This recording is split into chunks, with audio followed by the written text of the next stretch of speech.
Assalamualaikum warahmatullahi wabarakatuh. Ketemu lagi di Kopi Channel. Hari ini saya coba membahas persoalan ekonomi yang ada di Nunukan. Dan untuk itu saya sudah mengundang Kepala Dinas Koperasi UKM Perindustrian dan Perdagangan Kabupaten Nunukan, Bapak Sabri. Assalamualaikum Pak Sabri. Waalaikumsalam warahmatullahi wabarakatuh. Gimana kabarnya Pak Sabri? Alhamdulillah. Alhamdulillah, syukur. Teman-teman, hari ini saya dan Pak Sabri pakai masker karena kita tahu bersama bahwa COVID-19 kembali naik kasusnya, sehingga kita diharapkan untuk tetap prokes, menjaga jarak, mengenakan masker, dan menghindari kerumunan, rajin cuci tangan, dan lain sebagainya. Oke, kita mulai Pak Sabri. Baik, silakan. Ini akhir-akhir ini masyarakat lagi resah ini. Ya. Karena beberapa komoditi pelan-pelan menaik harganya. Iya. Mulai dari minyak goreng, kemudian beberapa waktu yang lalu telur, kemudian sempat waktu hari gas. Iya. Nah, sebetulnya kalau boleh tahu apa yang terjadi, Pak Sabri? Oke. Baik, terima kasih diundang di podcast Kopi Channel. Selamat siang untuk semua pemirsa, pendengar setia Kopi Channel. Menjawab dari pertanyaan Pak Widodo tadi, bahwa memang beberapa waktu lalu kita sempat terjadi kelangkaan telur. Ini memang terjadi karena pasokan, karena memang kita di Nunukan sangat tergantung dengan suplai barang dari luar, khususnya sembako ya. Nah, kalau kemarin itu telur itu memang karena faktor kapal. Kapalnya masuk ya? Karena ada perbaikan gitu kan. Tapi alhamdulillah sekarang sudah lancar. Nah, sekarang yang menjadi rame, tapi bukan hanya di Nunukan, kayaknya seperti se-Indonesia, mungkin setiap hari juga kita melihat di media-media itu rame terkait dengan minyak goreng. Nah, untuk minyak goreng ini sendiri, untuk posisi saat ini di Kabupaten Nunukan terkait dengan yang satu harga memang belum bisa ada diterapkan. Pasokan. Iya, karena belum ada pasokan. Untuk pengetahuan kita bahwa kita di Nunukan ini ada 5 agen ya, 5 agen yang mendapat suplai dari produsen. Itu yang ada 5 itu. Dan kemarin sempat 9 Februari kalau saya tidak salah itu sempat ada pasokan setelah kurang lebih 3 bulan tidak ada pasokan. Jadi ada pasokan itu sekitar 400 otak dos ya. Nah begitu. Ternyata dari 400 ini juga tidak ada yang ikut di dalam program satu harga itu ya, karena bimoli dia. Jadi mereka tetap dijual harga ekonomi. Iya, harga yang seperti biasa. Dan itu juga langsung disuplai ke pengecer. Iya, karena memang sudah agak lama ya langka sudah barang-barang seperti ini. Seperti itu, Pak.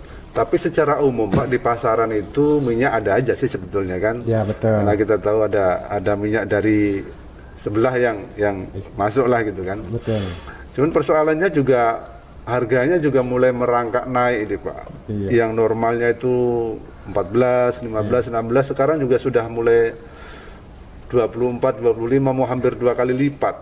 Iya. Nah, ini ada enggak rencana pemerintah untuk menggelar operasi pasar gitu misalnya?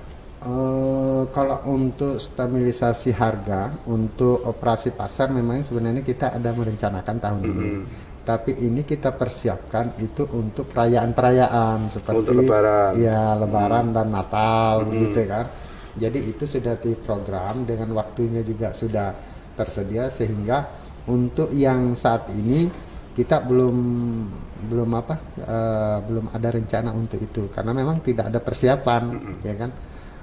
Dari sisi barang-barangnya juga, kemudian pembiayaannya juga itu kan memang harus sudah terencana. Jadi untuk mengatasi yang sekarang ini melalui operasi pasar kita tidak ada program. Tapi insya Allah nanti yang ada itu menjelang Lebaran. Oh, kalau pas untuk situasi seperti ini, Iya. tapi memang sebetulnya tidak ada kelangkaan sih saya lihat. Iya. Tidak ada kelangkaan apa di pasar ya? Ada Iya. aja lah minyak. Ada minyaknya ada aja, Mm-mm. karena ada yang dari ini ya, dari Mm-mm, Malaysia benar. itu ada aja. Ada aja kan Iya. yang bisa masuk kan. Iya. Pak, kalau secara keseluruhan lah, Iya. secara apa ya, ini kan pandemi sudah 2 tahun. Betul. Kalau berdasarkan pengamatan Bapak yang membidangi ekonomi ini, sebetulnya perekonomian ekonomi sekarang gimana? Ini kan COVID juga kalau boleh dikata Iya. sebetulnya sudah mulai reda lah. Iya. Cuman karena ini Omikron ini Mulai cepat penularannya sehingga kan kayaknya anu lagi. Cuman masyarakat saya lihat juga sudah mulai mungkin sudah capek, mungkin sudah apa ya, sehingga apa aktivitas tetap jalan. Iya, betul.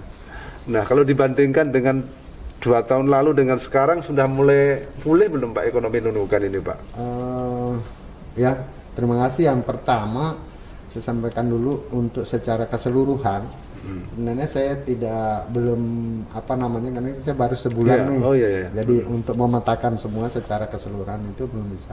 Tapi berbekal pengalaman saya kemarin di di Dinas Pendapatan. Dinas Pendapatan, itu kan ngurusi pajak-pajak terhadap ada misalnya hasil daripada pergerakan ekonomi seperti pajak itu kan. Iya, iya. Nah, ternyata itu kita juga lumayan ada peningkatan. Artinya memang ada beberapa sektor selama pandemi itu dia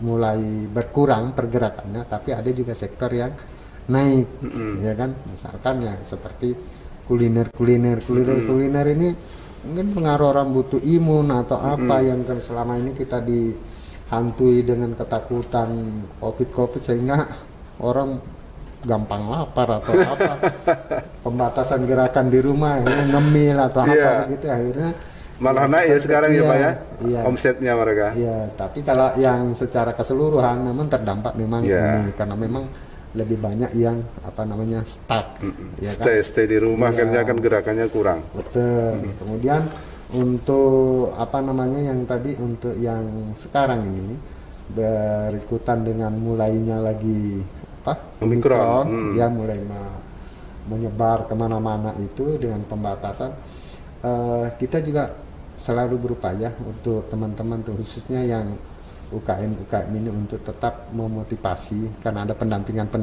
teman-teman dari dinas itu supaya mereka produksinya seperti apa dalam rangka untuk peningkatan penjualan lah, seperti itu. Iya. Ya, jadi ya itu tadi memang serba susah juga. Iya, betul. Tapi perkiraannya sih enggak lama, mudah-mudahan. Amin. Kemarin kalau perkiraan para ahli ini kan kadang meleset juga sih. Mudah-mudahan awal Maret atau akhir Maret sudah bisa Iya, amin. normal lah gitu. Sama-sama berdoa lah seperti itu. Iya. Kemudian Pak, terkait dengan ini kan Nunukan ini kan Pak. Iya. Sekarang ada beberapa, walaupun virus menjalar, merebak, tapi ada beberapa komoditi yang justru booming. Nah, Nunukan ini kayaknya dapat semuanya. Sawit tembus 3 juta 1 ton, padahal awalnya dulu 1,5, 1,4. Rumput laut tembus 30.000 per kilo. Kemudian batu bara juga sudah mulai naik gitu loh. Ini efeknya ke masyarakat ada enggak Pak? Atau mereka-mereka yang elit saja yang menikmati itu, kalau kayak batu bara, sawit itu terbaca enggak Pak di perdagangan masyarakat gitu?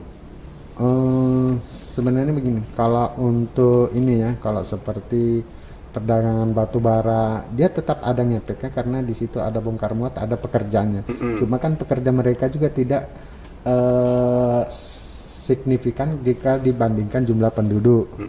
Nah, kemudian tadi lagi di sektor sawit, misalkan sawit harganya tinggi, alhamdulillah sawit, rumput laut, komoditas-komoditas itu yang banyak dilakukan di masyarakat bawah ini itu ngefek lah bagi mereka ya terhadap pendapatannya.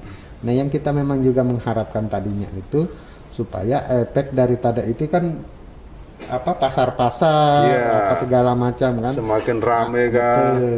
Cuman sekarang kan kalau yang kita lihat kalau seperti sawit misalkan itu kan cuman beberapa pelakunya ya tadi sama ya kalau misalkan jumlah yang bergerak bidang itu kemudian dibandingkan jumlah penduduk kita ya tidak terlalu signifikan. Kalau harga sih bagus tapi kan yang luasan secara kita, ekonomi kan, gitu iya, ya ini kan di perusahaan. Kalau dihubungkan lagi tadi dengan pendapatan, nah justru pendapatan daerahnya kan dia tidak ada dari situ yang secara langsung karena dia nanti di pajaknya yang kita bagi hasilnya di pajak bangunannya gitu. Kalau yang langsung nggak ada dia. Kalau ekspor kayak sawit gitu ada nggak Pak langsung ke daerah? Nggak ada. Oh nggak ada juga Nggak ya? ada. Numpang lewat aja berarti ya? Iya betul. Kita dapatnya dari bagi hasil PBB perkebunan itu. Iya. Itu ke pusat dulu baru ke daerah atau kita sendiri yang pungut? Pusat.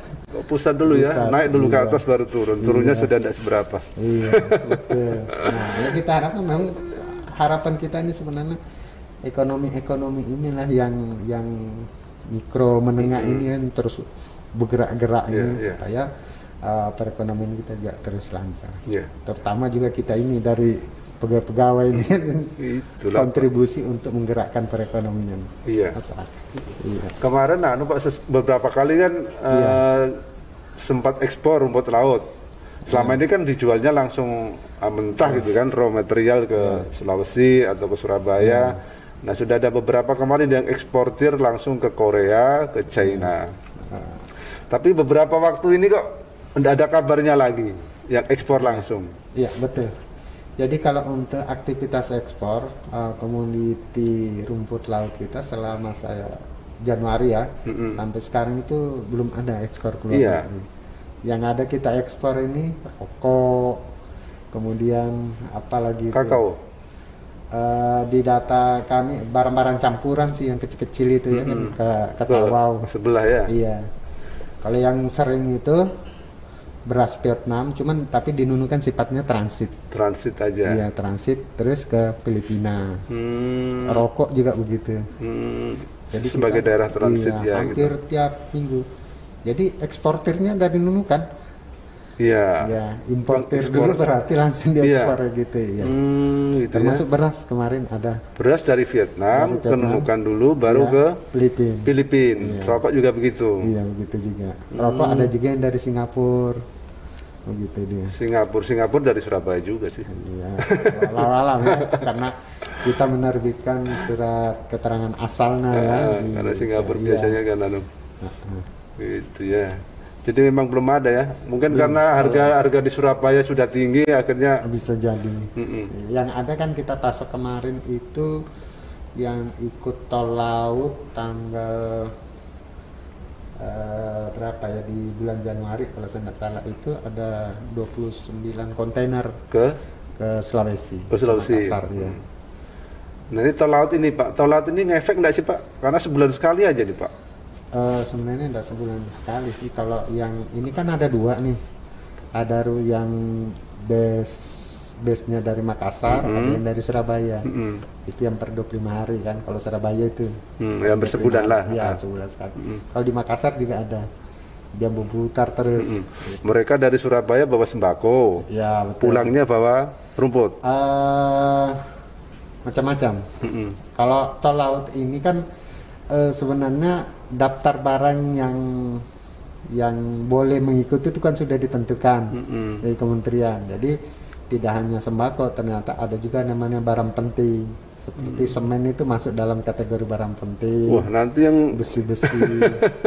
Iya. Yang memanfaatkan justru pakan ternak. Orang-orang kaya nanti tol laut ini. Sebenarnya ada spesifikasi enggak yang boleh ikut numpang itu, Pak? Iya, itu makanya ada. Nanti toko besar ikut numpang di situ? Enggak apa-apa. Oh, boleh juga? Iya, boleh. Ya, toko-toko ini bangunan ini kan ada beberapa yang memanfaatkan. Karena di dalam pemanfaatan itu kan di tol lautnya ini yang disubsidi pemerintah.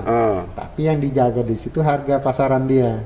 Oh, di sini tetap harganya harus ya? Iya, harus.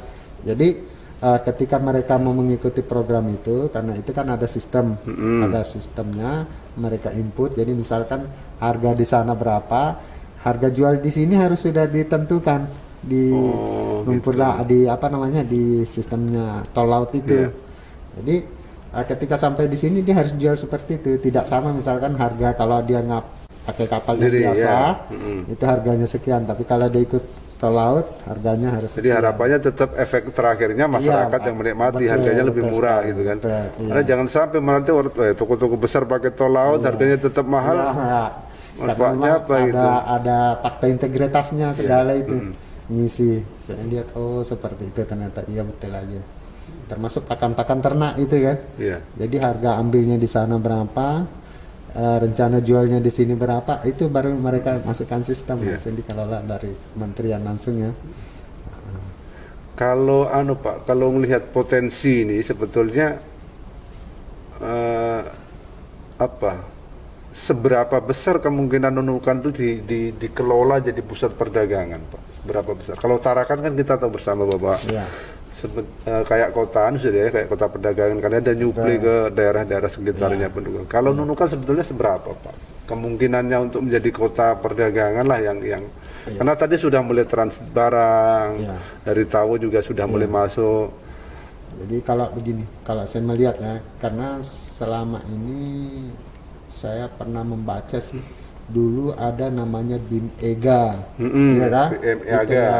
BIM-EGA apa gitu, yang rencananya untuk menghubungkan perekonomian 3 negara ya, Malaysia dengan Sabahnya, kemudian Filipina, mungkin ada juga Brunei apa segala macam di situ. Tapi kan ini semua kewenangan yang mengatur dan mengelola perencanaan itu dari pemerintah pusat biasanya. Sebetulnya yang disetting Nunukan, bukan Tarakan. Dulu ya, saya pernah tahu, cuman perkembangannya seperti apa sampai sekarang hilang ya. Seperti apa. Nah, terkait dengan masalah yang kita sekarang, kalau misalkan mau potensi atau apa nanti, tentu terbuka besar. Ini pendapat saya dulu, karena ini kan harusnya memang harus ada analisa dan perencanaan. Cuma yang ada potensi kalau menurut saya, karena kita kan sementara IKN.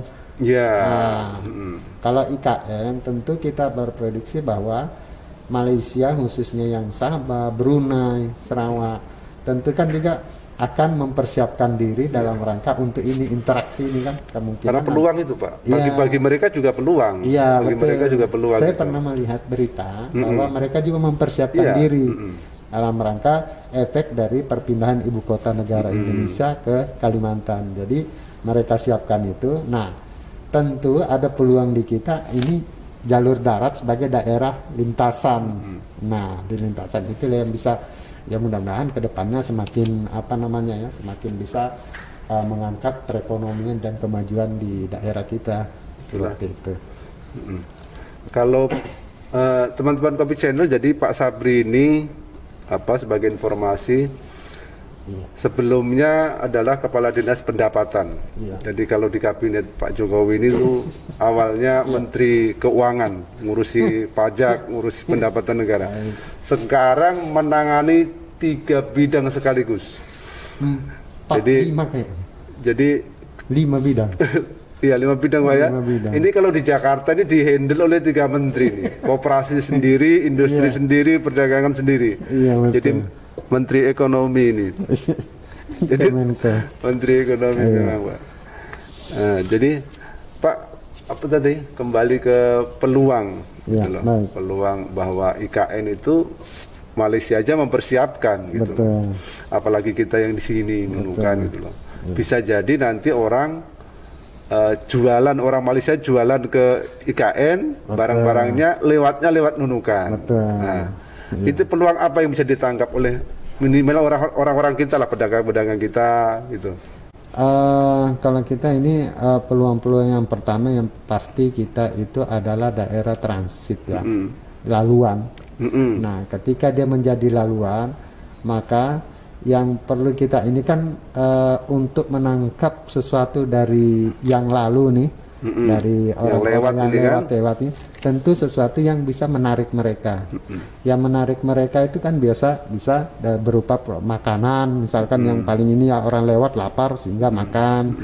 Kemudian produk-produk seni ya, seni itu kan biasanya dari mata orang melihat begini tertarik, akhirnya mau beli souvenir, souvenir apa segala kerajinan begitu ya.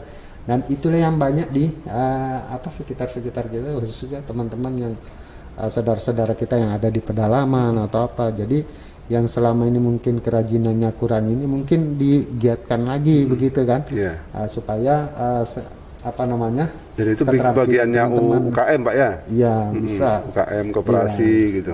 Betul.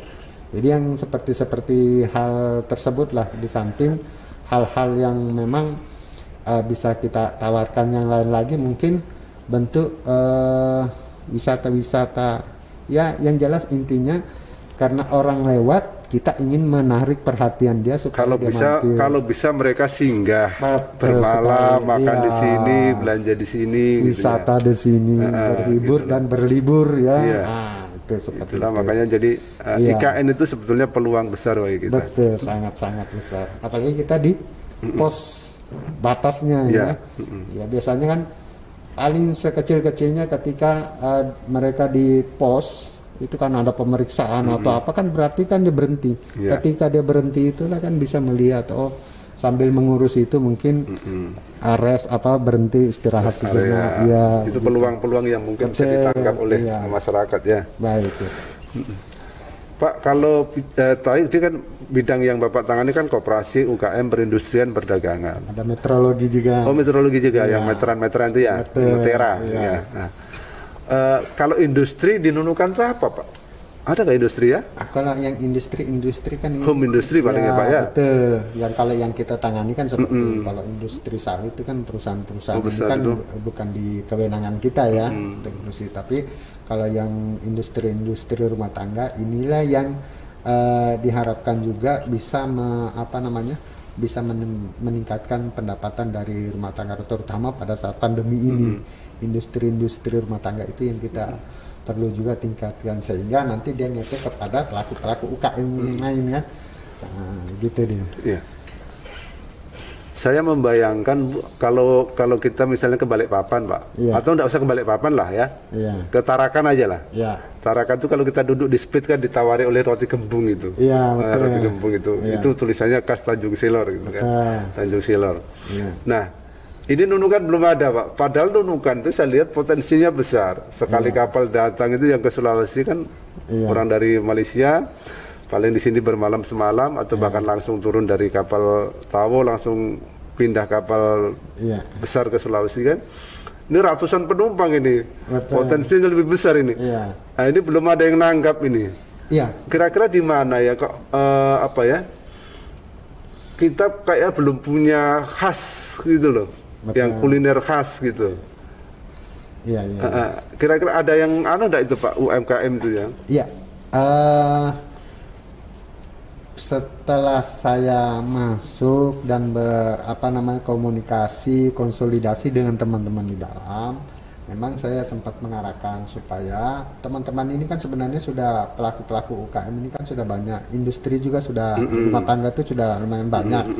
Cuman yang perlu lagi kita untuk membantu mereka ini kan untuk membranded dan memarketkan daripada produk dia. Jadi kita bantu supaya memberikan pemahaman dulu, karena terus terang selama ini memang teman-teman ini pelaku-pelaku UKM ini banyak kan intinya mereka berpikir bahwa yang penting hasil akhirnya uang. Dia belum memikirkan apa upaya lagi untuk meningkatkan, misalkan dibuatkan brand, kemudian dari brand itu kan bisa menjadi khas yang kemudian harusnya diikat atau dijadikan kayak hak paten begitu. Nah, itu juga salah satu kita coba mengedukasi masyarakat. Nah, selain dari pendampingan pelaku UKM itu supaya nanti ke depannya mereka apa yang mereka sudah hasilkan itu bisa diakui sebagai ini produk dia, sehingga tidak ada yang mengganggu dari luar, misalkan tiba-tiba secara instan meniru kemudian memasarkan hal yang sama. Jadi betul tadi kalau misalkan kayak di Tarakan sudah ada jual ada roti kembung, di balik papan itu ada apa namanya brownies. Iya, macam-macam. Sebetulnya kalau bahannya dihitung-hitung bahannya bukan bahan lokal juga Iya, gitu. banyak, Tapi minimal kan brand itu Iya, punya Pak. betul, iya. Oh, Nunukan apa khasnya gitu kan. Oh, Karena Tanjung brandnya. Selor ada roti kembung gitu. Karena yang gini ya, laluan di Nunukan ini khususnya kan yang rame ini kan di pelabuhan ini, pelabuhan. Nah, pelabuhan ini yang kayaknya yang secara turun-temurun ini orang yang nyajikan apa segala macam itu kan kebutuhan selama pelayaran. Paling buah-buahan, kemudian makanan itu apa Buras, ya kokos, buras ya, ya. begitu itu. Nah, Padahal sifatnya kita- untuk selama iya, perjalanan aja, yang untuk oleh-oleh ini yang belum iya, ada sebetulnya. Betul, itu yang kita coba juga sih sebenarnya untuk teman-teman di apa namanya? Saya inginnya di Nunukan tuh ada. situ. Oh, ini oleh-oleh Nunukan. Betul. Ini makanan kah, benda kah, tapi minimal Nunukan ada namanya lah yang ikut gitu kan. Iya. Terkait dengan tadi Pak bahwa apa inginnya saya itu kok ada produk yang khas Nunukan gitu loh, bahwa ini menggambarkan oh ini produk Nunukan dari Nunukan gitu kan.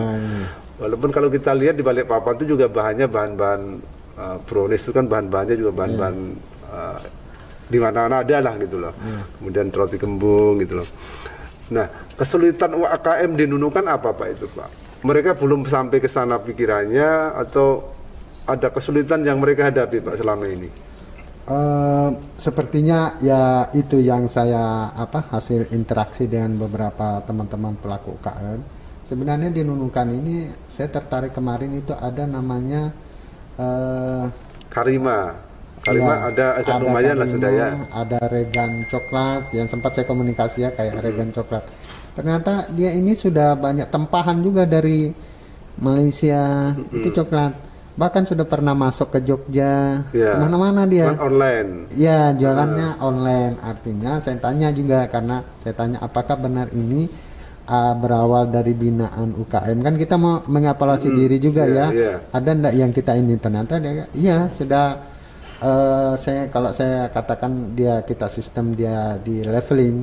Katanya dia mengakui saya lompatnya tinggi sekali, Pak, karena memang dari biasa-biasa enggak ngerti.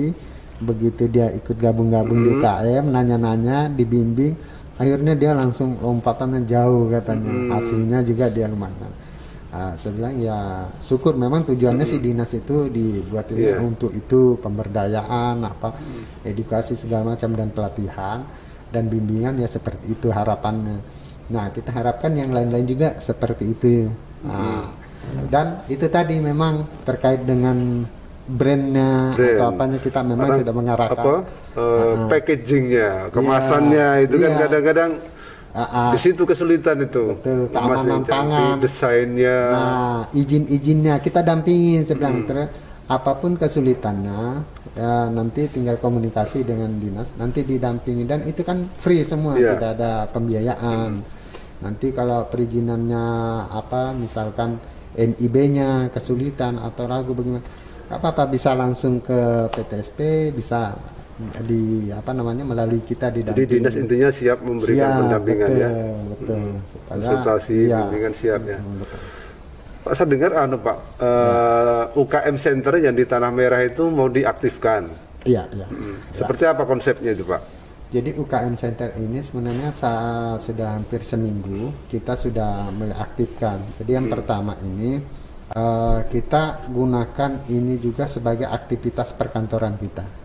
Jadi karena ruangan juga representatif, kemudian posisinya ada di kota, mungkin pembinaan, bimbingan, pelatihan untuk kapasitas ya sekitar 20 orang itu dapat di sana dibandingkan kalau datang ke tempat kami. Jadi secara bergilir itu setiap minggu itu saya rotasi, ada yang bertugas di sana. Nah, di samping kita manfaatkan sebagai fungsi mediasi, pemberdayaan dan pembinaan, itu kita juga mengajak seluruh pelaku-pelaku UKM binaan kita binaan kita untuk mengisi tempat-tempat atau di sana untuk display produk. Jadi kita bantu itu kita aja semacam contohnya saja. Ya, sebenarnya. Tapi nggak apa-apa, bisa juga, cuma karena areanya terbatas, pelaku UKM kita banyak, kita berupaya supaya sebanyak-banyaknya ikut di situ. Jadi ya terbatas lah, tidak bisa misalkan nyetok barang di situ banyak-banyak. Tapi jika ada yang berminat membeli, nanti kita tinggal nyampaikan di mana tempat produksinya, dan mereka ikut menjaga di situ. Begitu. Oh, orang-orang yang dari UKM itu ada yang jaga. Iya, mereka di situ.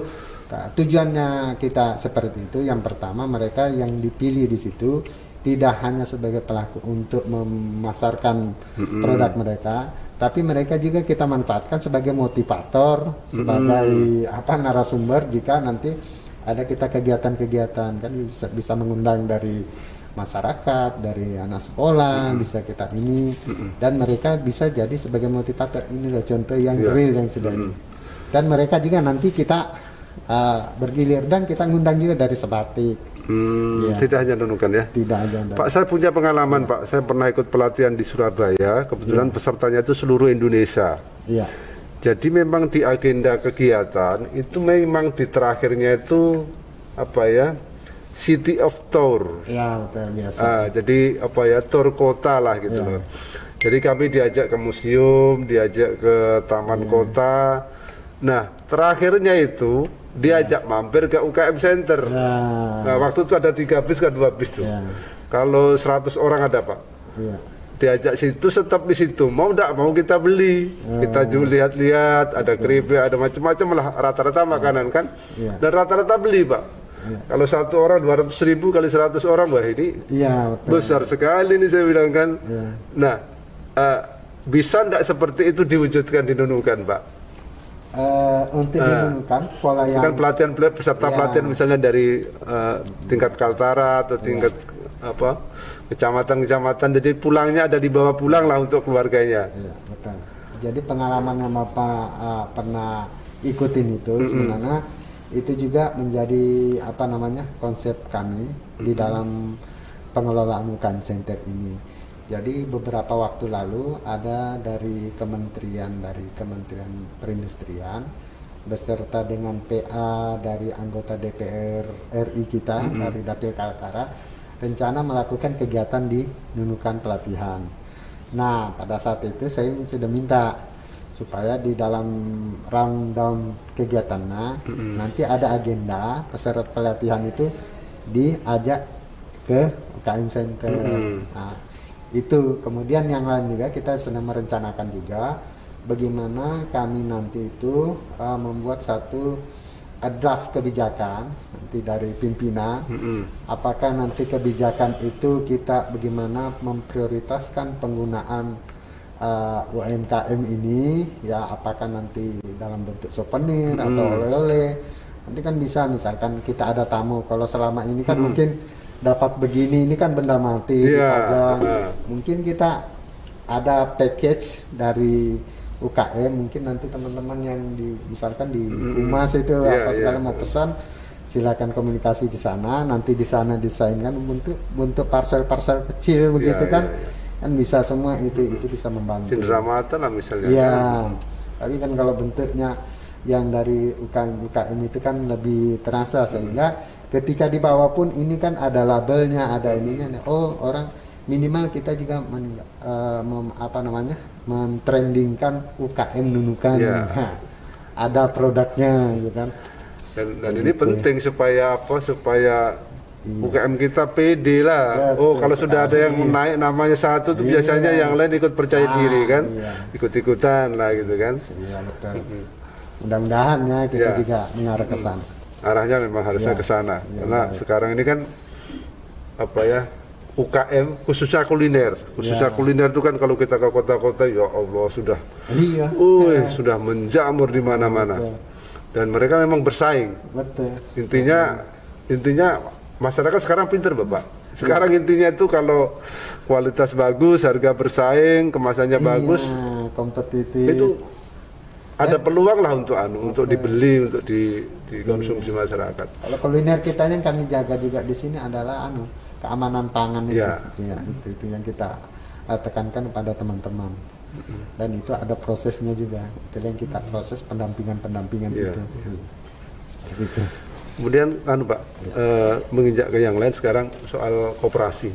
Ya, Karena bagian Bapak juga ngurusi koperasi. betul. Koperasi ini kan dulu sempat sempat jadi primadona Betul. bahwa koperasi itu salah satu pilar untuk memberdayakan ekonomi masyarakat. Betul. Nah, cuman di belakangan terakhir kebanyakan koperasi itu bermasalah, tanda petik. Betul. Bermasalah. Dan rata-rata bermasalahnya di dalam. Iya. Kepengurusan, antar pengurus, ribut antar pengurus itu kan. Nah, yang menjadi wilayah perhatian Bapak itu koperasi yang seperti apa? Yang terkait dengan ekonomi atau yang koperasi seperti apa Pak pengembangannya? Kalau kita ini sebenarnya tidak membeda-bedakan jenis sektor pergerakan mereka, tapi kita yang perhatikan bahwa proses berkooperasi itu ada kewajiban, seperti setiap tahun ada RAT. Nah, itu ya. Jadi dalam 1 bulan lebih ini saya di sana sudah ada beberapa koperasi yang sudah melakukan RAT dan kita datang kemudian memfasilitasi ada pembentukan. Jadi untuk mengantisipasi yang seperti tadi itu ada permasalahan atau apa, itulah yang teman-teman dari bidang koperasi sampaikan di awal supaya jangan sampai nanti kan kita ini kurang lebih 300-an ya koperasi di Nunukan. Wih, besar ya. Tidak terasa. Yang mangkrak, yang kategori apa namanya tidak aktif itu 200 lebih. Sebagian besar di bidang apa Pak? Macam-macam, simpan pinjam kali ya? Ya, serba usaha, simpan pinjam. Ya, kita nggak tahu apa kendala terlalu banyak karena kalau misalkan mereka tidak erat kan tidak ada laporan. Nah, biasanya ini yang coba didatangi, tapi kalau dalam jumlah yang banyak begitu kadang-kadang pengurusnya pun sulit kita temuin. Jadi ada kesulitan, apalagi teman-teman di bidang ini kayaknya semua dinas sekarang ini sudah jumlah SDM ini terbatas semua, ya kan? Jadi ya seperti itu, semampu-mampunya mereka melaksanakan ini. Tapi ruang untuk diskusi selalu terbuka. Oh iya. Ruang untuk misalnya masyarakat atau ada pengurus koperasi yang minta bimbingan selalu terbuka kan Pak terbuka. Ini kita 2 hari yang lalu fasilitasi pembentukan koperasi Papua aja kalau nggak salah itu. Oh, bikin koperasi juga? Iya, bikin koperasi di hari Senin kalau saya nggak salah itu. Jadi, iya, paguyuban keluarga itu pada. Ya betul. Makanya ya kita senang aja kita hadir, kemudian kita mensosialisasikan dan memfasilitasi mereka membentuk sendiri. Seperti itu. Koperasi kalau jalan sebetulnya bisa mensejahterakan anggota kalau memang itu berjalan dengan baik sebetulnya. Asal tidak dimonopoli. Ini yang banyak terjadi nih, ada yang monopoli pengurus biasanya. Pak, kita coba kembali ke UKM tadi Pak.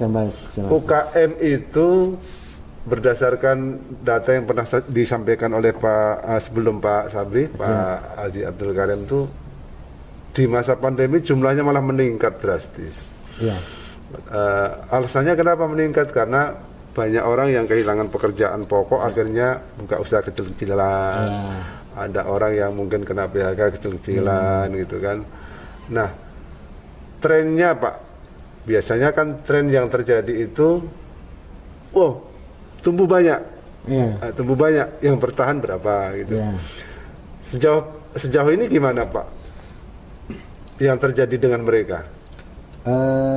Ini kalau data aktivitas anunya sih saya belum terlalu dapat secara detail, tapi pergerakan teman-teman yang pastikan bahwa teman-teman di UKM dan di IKM ini kan beda bidang ini hampir setiap hari paralel itu bergerak ke sentra-sentra mereka, yang mana binaan-binaan kita.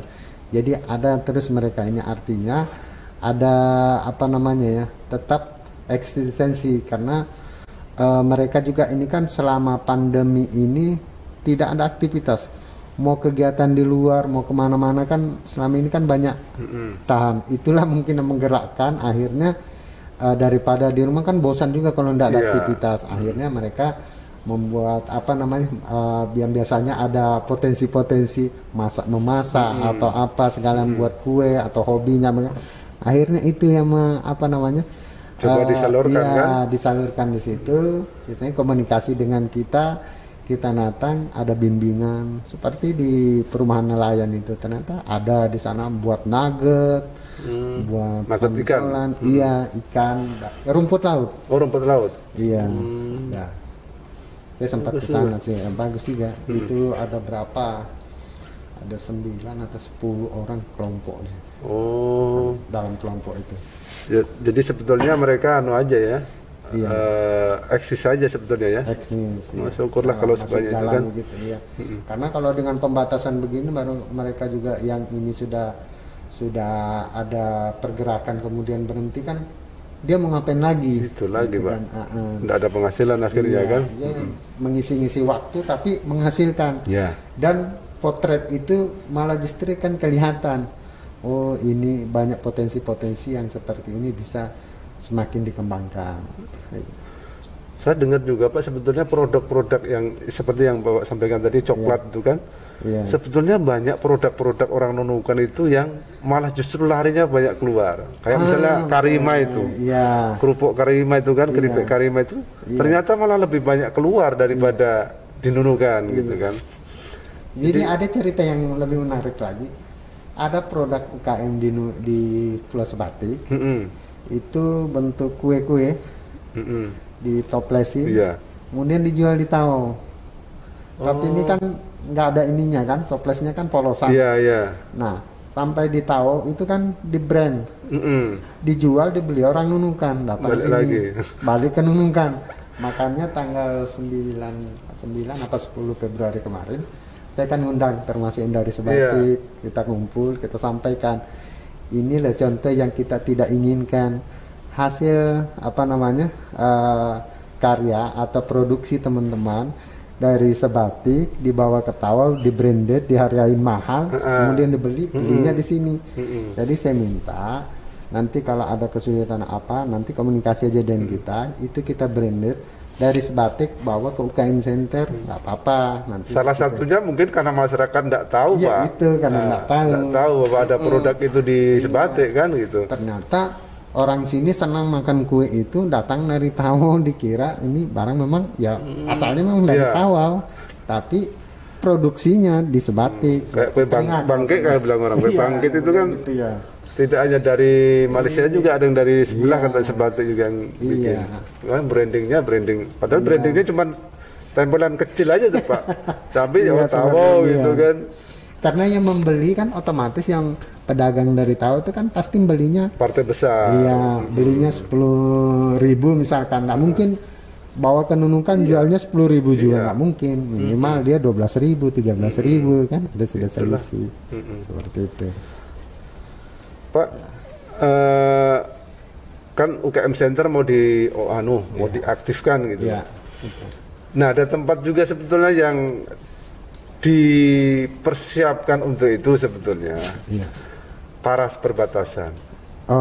Paras perbatasan. Cuman selama ini ya mungkin karena banyak faktor belum seperti yang diharapkan. Gimana itu Pak? Problemnya di mana sih Pak sebetulnya Pak? Kalau paras perbatasan ini itu kan sebenarnya sudah jalan karena ada pengelolanya. Oh, sudah ada pengelolanya. Kalau UKM Center ini kemarin karena pada saat saya masuk memang karena kosongan nih. Ada gedung kalau kita katakan representatif, oke lah. Posisinya juga strategis, daripada nganggur begitu kita manfaatkan. Nah, kalau di paras perbatasan kan itu sebenarnya sudah ada pengelolanya, artinya kan jalan. Ada pihak ketiga kan ada pengelola, informasinya seperti itu. Sehingga ya yang sudah jalan, monggo silahkan jalan. Saya ngurusi yang ini. Tapi nanti kita lihat juga karena misalkan tujuan kita ini supaya pergerakan ekonomi itu bergerak. Kalau semuanya juga bergerak, artinya semuanya jalan, gitu kan? Saling sinergi aja sebetulnya, saling bersaing-saingan. Mungkin nanti ada kesulitan atau apa seperti apa di Paras, nanti bagaimana untuk meningkatkan kunjungan atau penjualan di sana, nanti kita berkolaborasi dengan pengurus-pengurus yang sudah ada di sana. Terakhir Pak, kita akan bicara masalah pasar nih Pak. Baik. Pasar ini Nunukan apa ya, banyak pasar Pak sebetulnya Nunukan ini Pak. Betul. Cuman biasanya di beberapa kota itu ada namanya pasar induk, Ya. pasar yang biasanya paling besar, paling lengkap Ya. gitu loh. Nunukan di mana pasar induknya Pak? Kalau untuk sekarang ya ada namanya penetapan pasar rakyat. Oh, pasar Ya, rakyat. ya, tempat pantauan. Jadi disitulah yang namanya harga-harga yang dipantau dan kita laporkan ke pusat. Dan itu ada keputusannya dari Direktorat Jenderal Perdagangan Dalam Negeri. Ada. Jadi yang ditunjuk itu pasarnya adalah pasar Lim Hijung. Oh, Lim Hijung itu. Ya, untuk di Nunukan. Oke, pasar sentral lah. Kalau dulu memang namanya pasar sentral itu Pak. Ya. Tapi kalau dihitung Pak, Nunukan aja lah Pak ya. Iya. Kita tidak bicara yang sebatik dan sebagainya. Lim Hijung, Ya, Pasar Pagi, betul. Indotani, Ya, Yamaker, Iya. Jalan Rimba. ya, ya, betul. Banyak sebetulnya pasar. Ya, jadi ini pasar-pasar ya. Kalau kita bicara pasar ini, pasar yang dikelola pemerintah itu ya yang itu tadi, yang di Pasar Minjung, kemudian di Pujasera, Pasar Indotani, itu yang kita kelola. Kemudian pasar perbatasan yang mingguan ini. Oh ya, Sabtu. Ya, ya. Seminggu sekali ya, hari Sabtu ya, setiap hari Sabtu. Yang itu. Selebihnya pasar itu adalah pasar yang atas inisiasi daripada masyarakat. Jadi bukan di ini kategori kita. Memang kalau untuk areal Nunukan sih memang kebanyakan sih pasar kita. Pasar banyak Pak. Nah, terlalu banyak sehingga juga kalau saya lihat memang pembelinya yang terpecah mana-mana gitu kan. Iya, Di Tawo tuh satu aja pasarnya kayaknya. itu. Pasar begitu pasarnya satu. Iya. Tapi kan jadi ini betul-betul jadi pasar yang Iya, ramai, kan? jadi pasar Iya. memang pusat di situ kan Pak. Iya, Nah, betul. jadi ya tapi susah juga sih menyatukan itu susah juga sih Pak. Berat. Tidak segampang juga. Iya. Kita juga Minimalnya kan kalau ini kan kita sarana juga sih. iya kita harus nyiapkan dulu Iya. lah. Kalau kita nutup-nutup pasar-pasar yang ada, terus orang mau kemana? Pedagangnya mau kemana? Kadang biasanya nih apa ya, pemerintah nyiapkan tempat jauh, jauh, siap gedung tapi jauh gitu kan. Jadi mereka kan mau dekat dengan anunya pembeli kan. Iya betul. Ini makin tumbuh-tumbuh aja pasar-pasar swasta. Rupanya Pak tiap hari itu ada pasar itu bergerak. Misalnya Selasa itu rupanya di sini di Iya. Sedadak ujung itu ada Iya. pasar. Malam Jumat Mabunut. Iya. Minggu di Mamolo. Iya. Di Binusan. Binusan ada juga Pak. Iya. Jadi mereka apa liar atau gimana? Apa tidak di bawah pengawasan anu? Oh tidak. Jadi Tetap di anu ya? itu pasar dipantau juga. Ya, itu kan pasar sebenarnya pasar inisiatif. Jadi begini, memang ada beberapa kalangan juga meminta supaya itu semuanya ditutup. Ya kan? Mungkin ya dalam rangka untuk untuk biar konsentrasi.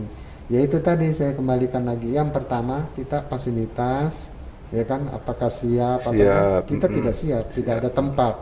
Satu. Yang kedua, era sekarang apalagi masa pandemi seperti ini kan orang semua berkreativitas. Bagaimana? Kasihan kalau mau ditutup. Iya, jadi saya kadang-kadang saya nyampaikan, Pak, itu yang mobile, jangankan mobile Pak, sekarang pasar sudah di ujung jari kita loh Pak. jadi kalau ada yang menginginkan Pak seperti ini, Pak, itu cara orang mendagangkan barang jualannya, bagaimana dia berusaha, itulah bagian daripada usaha. Sepanjang semua usaha-usaha itu tidak terlalu banyak signifikan hal-hal yang menimbulkan yang negatif. Tapi kalau dia sifatnya positif, orang berusaha Pak, jangankan yang begitu Pak, orang selalu jualan di sini loh Pak, di ujung jari. Ya, kita mau larang bagaimana? Iya. Iya kan begitu. Yang penting ada rambu-rambu yang misalnya tidak boleh mengganggu ketertiban umum. Misalnya kalau jalan ya jangan ditutup, gitu kan misalnya. Jadi rambu-rambu itu tetap kalau misalnya kita nutup juga agak berat juga sih. Sulit Pak, kan begini. Kasihan juga. Kayak di Binusan misalkan, itu bukan kawasan ramai, justru ada pasar itu menciptakan keramaian di kampung itu. Orang Binusan suruh ke Iya. kan nunukan belanja kan juga kasihan juga. Begitu juga yang kayak di Mamolo, di Mambunut. Artinya itu kan juga tidak setiap hari. Iya. Dan misalkan dia malam itu kalau misalkan jam 7, jam 6 lah sampai jam 9 malam itu. Tanpa adanya pasar di situ. Mungkin sejam baru ada motor lewat, tapi dengan adanya pasar sekali seminggu itu artinya kalau dibilang mau menghalangi orang lewat, orang yang mana nggak ada orang lewat justru ketika dia ada ramai. Tapi yang kita ini kan ya bersyukur juga dengan ada begitu, ada kreativitas orang melakukan pasar. Tapi bukan menganjurkan ya, kita bukan mendorong orang menjual sembarang tempat atau apa. Memang ya keadaan sekarang ya seperti itu. Iya. Tapi pemerintah ndak narik retribusi juga kan Pak? Kalau di yang pasar-pasar malam itu tidak. Ndak ada ya? Tidak ada. Karena kan kalau retribusi kita itu biasanya narik kalau ada fasilitas yang kita siapkan. Pasar yang memang yang kita ditunjuk siapkan. tadi ya? Betul. Ada fasilitas kita di situ ya. Iya. Oke. Mungkin cukup sudah. Banyak sudah yang kita obrolkan Pak Sabri. Ya, baik, terima kasih. Kami menyampaikan terima kasih atas kesediaannya meluangkan waktunya ini. Baik, sama-sama. Hadir di Kopi Channel. Mudah-mudahan yang kita bicarakan tadi memberi manfaat bagi masyarakat. Amin. Sehingga ekonomi kita semakin berkembang, semakin tumbuh dan memberi kesejahteraan bagi masyarakat. Sebelum kita berpisah Pak, kami ada souvenir. Produk UKM ini. Produk UKM, tapi tidak tahu UKM mana nih Pak. Iya, harusnya kita gitu kan, jadi nanti souvenir-souvenirnya ditempel saja UKM apa gitu kan.